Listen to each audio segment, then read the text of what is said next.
भाई। जी भाई। भाई क्या आप मेरी मदद कर सकते हैं? कैसी मदद भाई? भाई आए, मैं आपको बताता हूँ। चले भाई।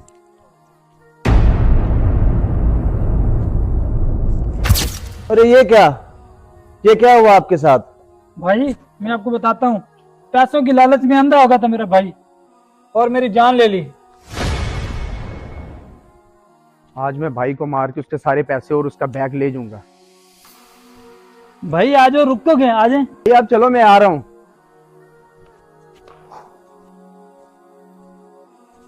भाई आप यहाँ पे बैठो, मैं अभी आ रहा हूँ। ठीक है भाई।